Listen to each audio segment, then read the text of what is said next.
اب سوچنے لگے، سوچ سوچ کے 2-4 منٹ کے بعد کہتے ہیں کہ جی دین مکے مدینے میں آیا ہے یا کوفہ میں؟ میں نے کہا مکے مدینے میں۔ پھر مکے مدینے والے امام کو ماننا چاہیے، کوفے والے کو ماننا چاہیے؟ میں نے کہا آپ کا دل کیا کہتا ہے؟ تو ہم تو کہتے ہیں مکے مدینے والے کو ماننا چاہیے۔ میں نے کہا 7 قاریوں میں مکے والا قاری بھی تھا، مدینے والا بھی تھا، آپ نے مکے والا بھی چھوڑا، مدینے والا بھی چھوڑا، اور کوفے والے قاری کی قرات پر آپ قرآن پڑھتے ہیں۔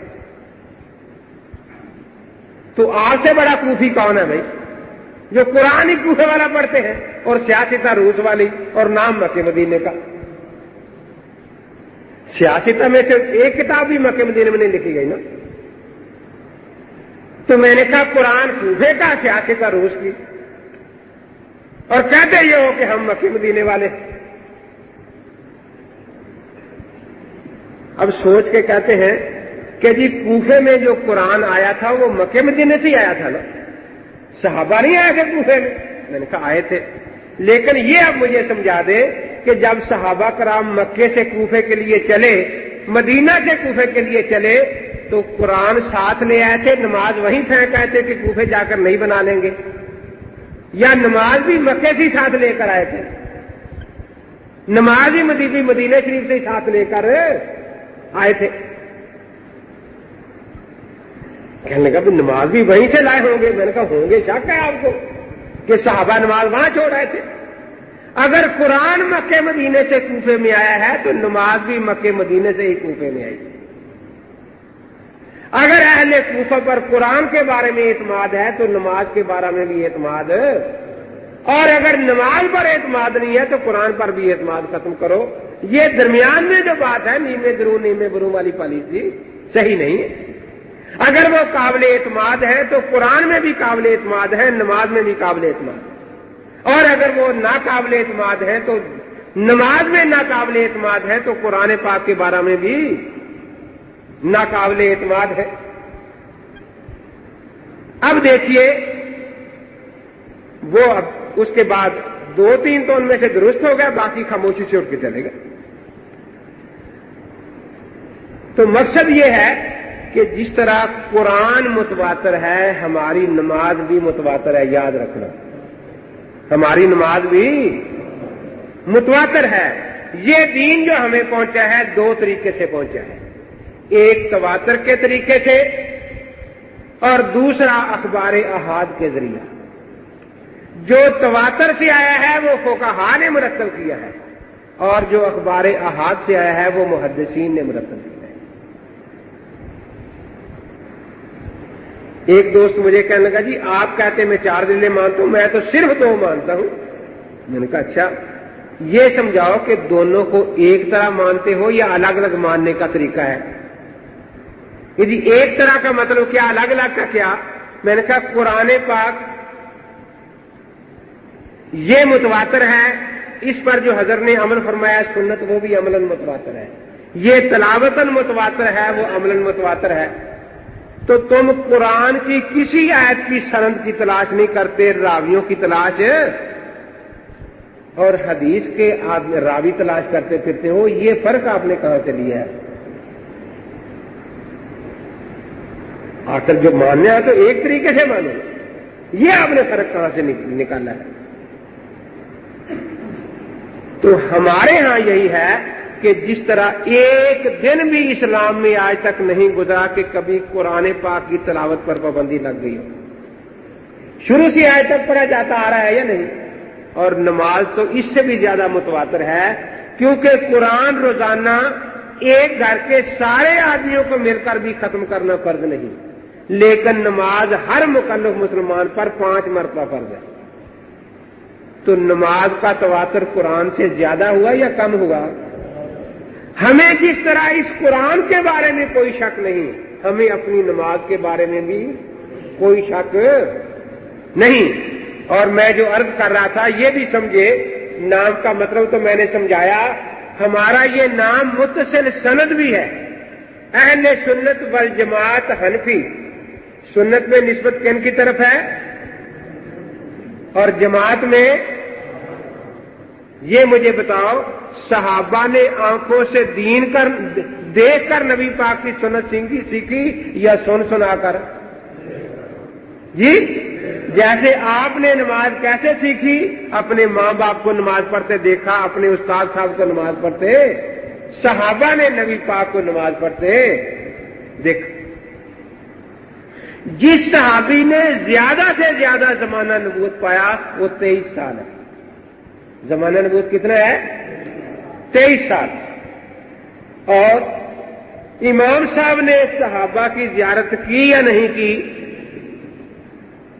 امام صاحب کی تاریخ پیدائش میں اختلاف ہے کہ کیا ہے، 61 بھی لکھی ہے، 70 بھی اور 80 بھی۔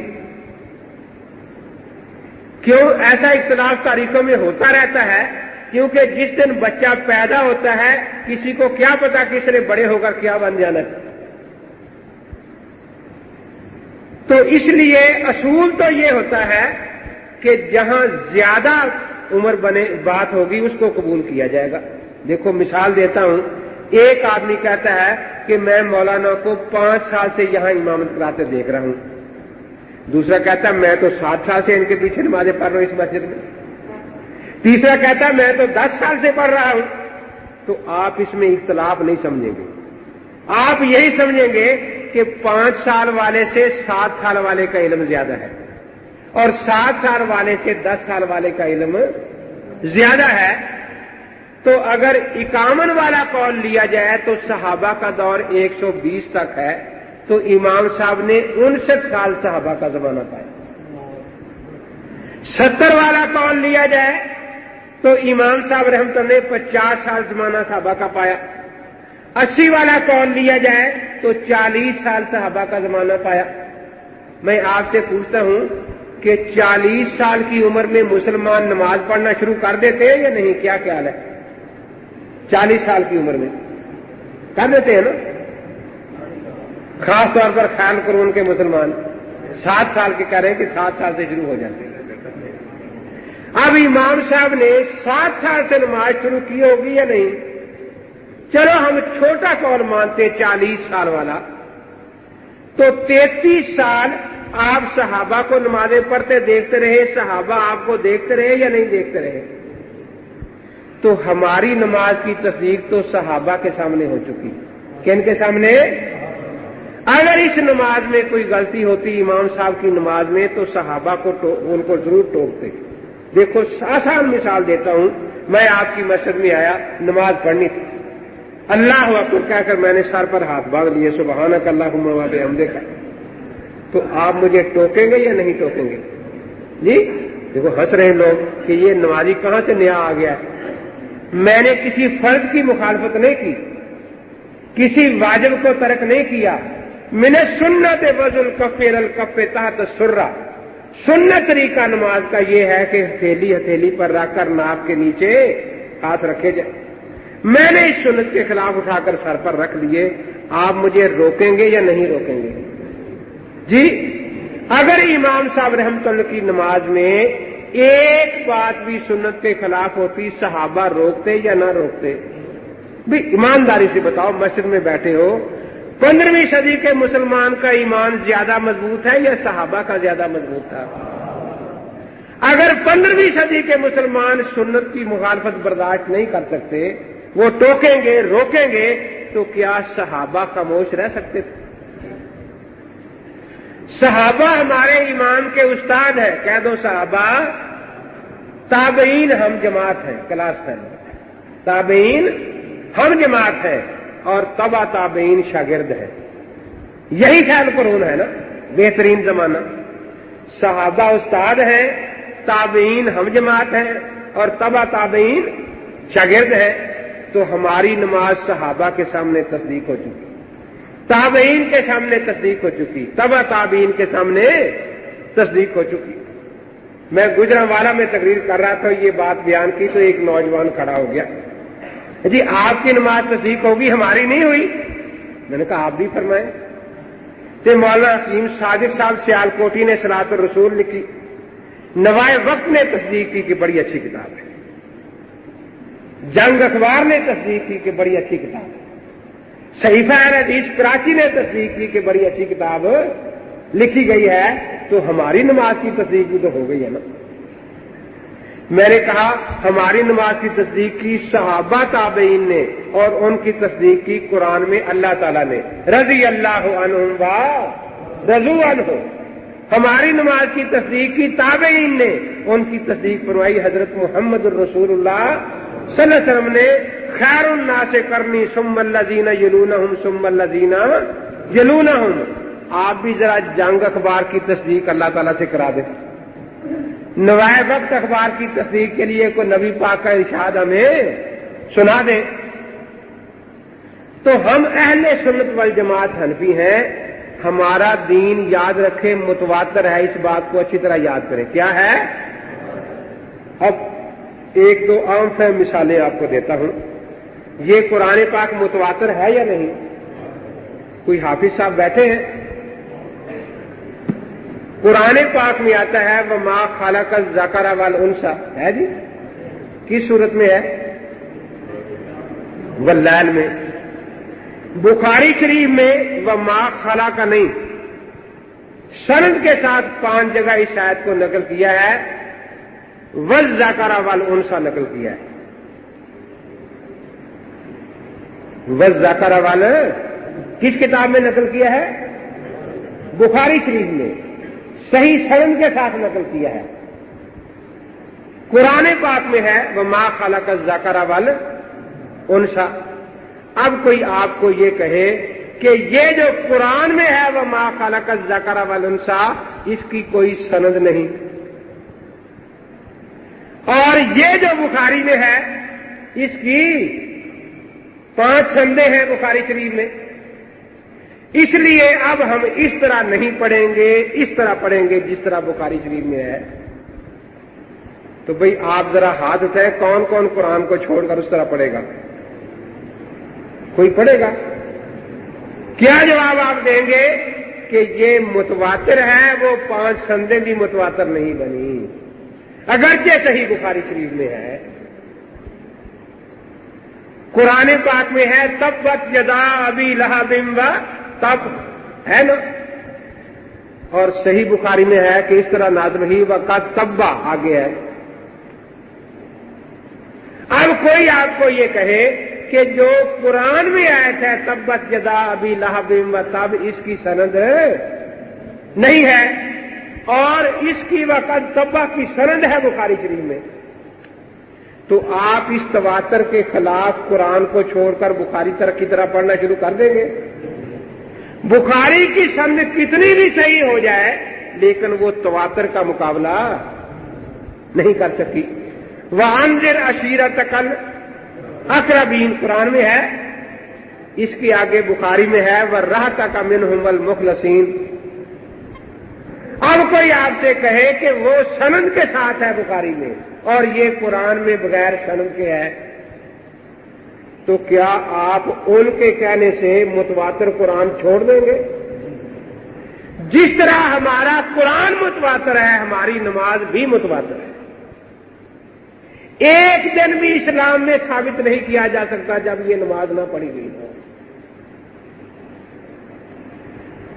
اسی طرح سنت متواتر ہے۔ اب ایک بخاری شریف میں اور مسلم میں یہی آتا ہے کہ کانا یصلی فی نعلیہ، حضرت اپنے جوتے پہن کر نماز پڑھا کرتے تھے۔ جوتے اور جوتے اتار کر نماز پڑھنے کی حدیث نہ بخاری میں ہے نہ مسلم میں ہے، لیکن آپ نے جب سے ہوش سنبھالا ہے امت کا متواتر عمل کیا دیکھ رہے ہیں؟ جوتا اتار کر نماز پڑھنے کا یا جوتا پہن کر نماز پڑھنے کا؟ جی، اب کوئی یہ کہے کہ بھئی اس کے مطابق ہمیشہ جوتے پہن کر نماز پڑھنی چاہیے اور جوتے اتار کر نماز پڑھنے والی نماز بخاری مسلم کے خلاف ہونے کی وجہ سے غلط ہے، تو ہم یہی کہیں گے کہ جو متواتر نماز ہے وہ جوتے اتار کر پڑھنے والی نماز ہے، اور یہ جو روایت ہے یہ اس متواتر کے خلاف ہے۔ کچھ بات سمجھ آ رہی ہے یا نہیں؟